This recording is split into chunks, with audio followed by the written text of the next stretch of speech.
I've seen you guys really enjoy them, and I certainly do myself.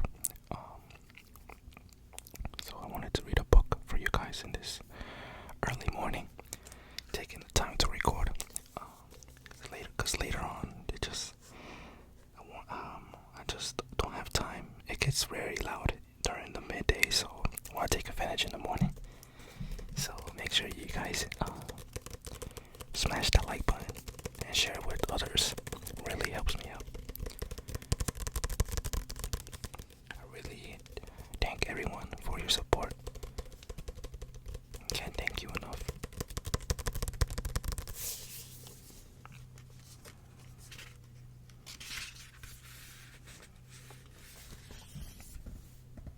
Make your bed. So they say little things that can change your life and maybe the world.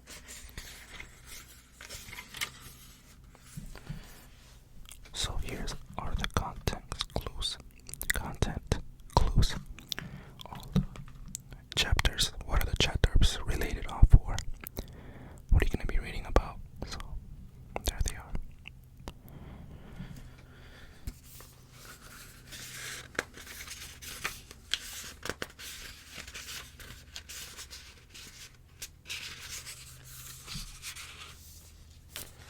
So let's begin.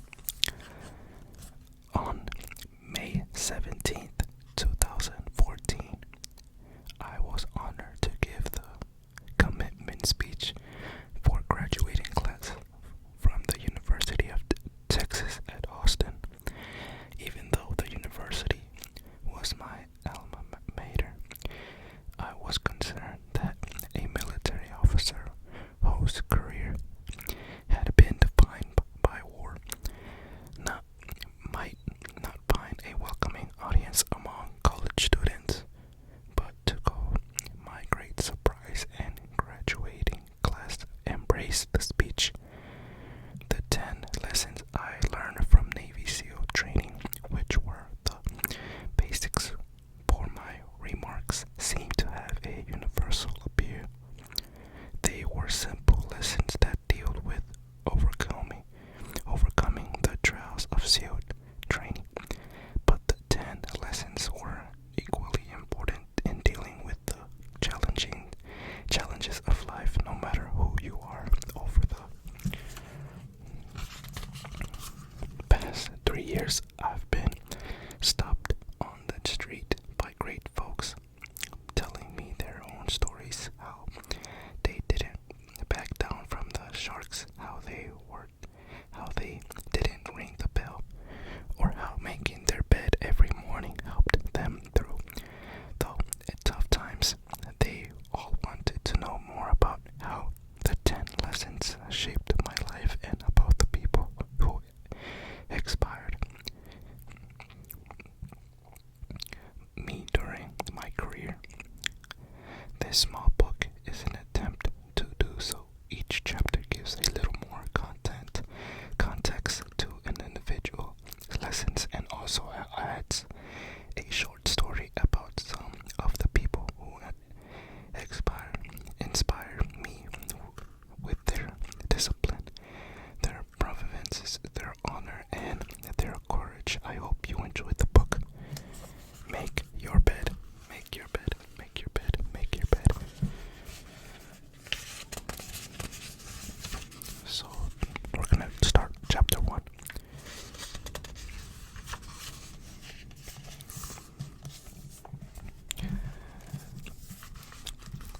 The barracks at Basic SEAL training is a non-script 3-story building located on 100 yards from the Pacific Ocean. There is no air conditioning in the building. At night, with the windows open, you can hear the tide rod and the surf pounding against the sand. Rooms in the barracks are spartan in the office rooms where I brunch with 3 other classmates. There were 4 beds, a closet to hang your uniforms, and nothing else. Those mornings I stayed in the barracks, I would roll out my Navy's rack and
creases in the blouse of trousers aligned was the brass of the belt stained of the minor like red hands. Were my boots polished bright enough so he could see his fingers in their reflection? Satisfied that I met the high standards expected of a SEAL training, he moved to inspect the bed. The bed was as simple as the room, nothing but a steel frame and a single mattress. A bottom sheet covered the mattress, and over that was a top sheet, a gray wool blanket tucked tightly under the mattress, provided warmth from the cold San Diego evenings. A second blanket inspectorally folded into a restraint at the foot of the bed. A single pillow made by the lighthouse for the blind was entered at the top of the bed and interested at the 90-degree angle with the blanket at the bottom. This was the standard. Any definition from the exciting equipment requirement would be cause for me. Hit the surf and then rolled around the beach until I was covered head to toe with wet sand. Refer as a sugar cookie. Nothing motionless. I could see the instructor out of the corner of my eye. He warily looked at me, at my bed, bending over, and he checking the hospital corners, and then they surveyed the blanket and the pillow to ensure they were correctly aligned. Then reaching into his pocket, he pulled a quarter and flipped it into air several times to ensure I knew the final test of the bed was coming. With one final flip, the quarter flew high into the air and came down on the mattress with a light bounce. It jumped several inches off the bed, high enough for the instructor to catch it in his hand.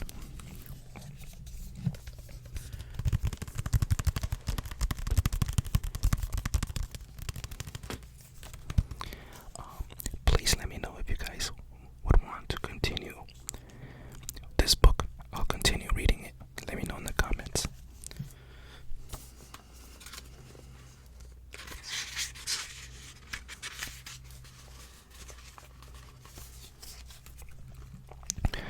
Swinging around to face me, the instructor looked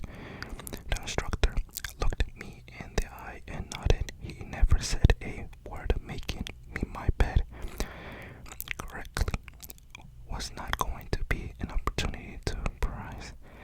It was expected of me. It was my first task of the day, and doing it right was important.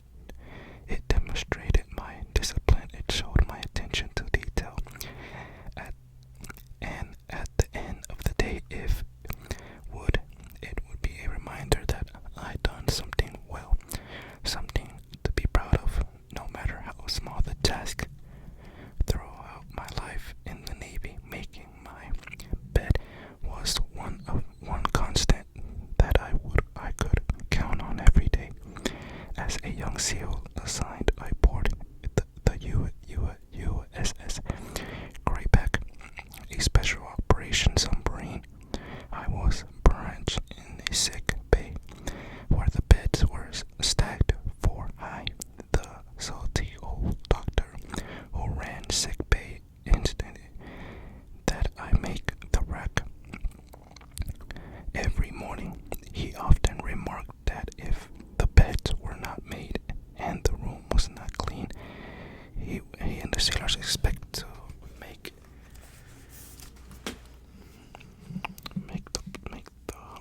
the pay that the rack every morning. Often remark if the beds were not made and the room was not clean, how could the sailors expect the best medical care?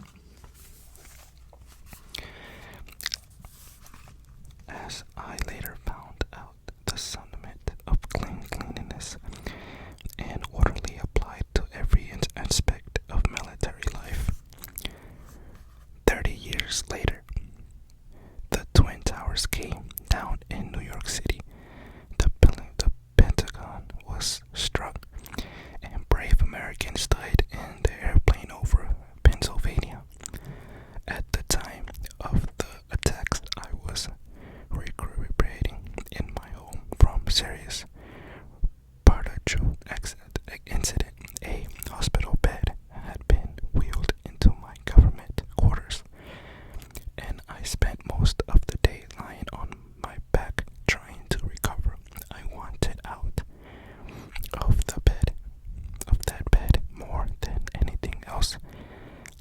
Navy SEAL, I longed to be with my fellow warriors in the fight. When I was finally well enough to lift myself unmade it from the bed, the first thing was to pull over the sealed. I think there's a fly in here. I longed to be my fellow warriors in the fight when I was finally enough to lift myself unaided from the bed. The first thing I did was pull the sheets up tight, adjust the pillow, and make sure the hospital bed looked presentable to all those who entered my home. It was my way to showing that I had quantified the injury and was moving forward with my life. Within 4 weeks of 9/11, I was transferred to the White House, where I spent the next 2 years in a newly formed office of combating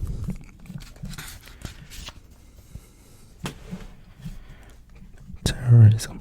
By October 2003, I was in Iraq and makeshift headquarters on the Baghdad airfield. For the first few months, we slept on army cots. Nevertheless, I would wake up every morning, roll up my sleeping bag, place the pillow at the end of the cot, and get ready for the day. In December 2003, U.S. forces captured Saddam Hussein. I don't know how to pronounce that. Hussein. He was the heel of the conflict, during which the time we kept him in a small room. He also kept on an army cot, but with the luxury of sheets, and he blinked. Once a day I would visit Saddam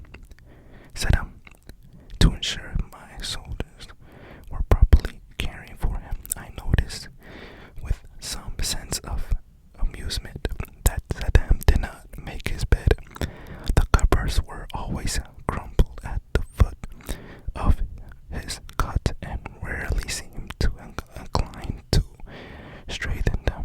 During the ensuing 10 years, I had the honor of working with some of the finest men and women this nation has ever produced. From generals to private, the admirals to scam recruiters, from ambassadors to clear typists, the Americans who deployed overseas in support of the war came willingly sacrificing much to protect this great nation. They all understood that life is hard and that sometimes there is little you can do to affect the outcome of your day. In battle, soldiers died, families grieved. Your days are long and filled with ancient memory moments. You search for something that you can give you solace, that motivate to begin your day, that can come to a sense of pride in the overtimes ugly world. But it is not just compact, it is a daily life that needs the same sense of structure. Nothing can replace the strength and cover one's faith. But sometimes the simple act of making your bed can give you the lift you need to start your day and provide you the satisfaction to end it right. If you want to change your world and maybe the world, if you want to change your life and maybe the world, start off by making your bed.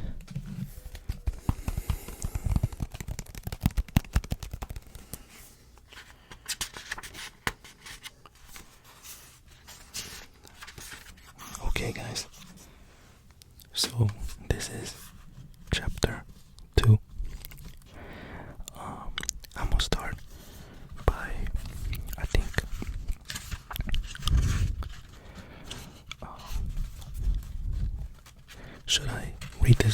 chapter or keep on reading? Let me know in the comments. But I hope that you guys, so I'm on chapter 2. I hope that you guys enjoyed this reading video. I will continue to read this book. Maybe later on I will continue reading it, record the video and upload it, and keep on reading it until we finish. But yeah, I hope you guys enjoyed this video, and I'll see you in the next one.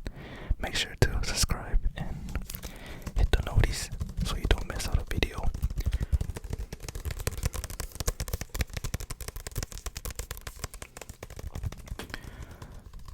Take care, everyone.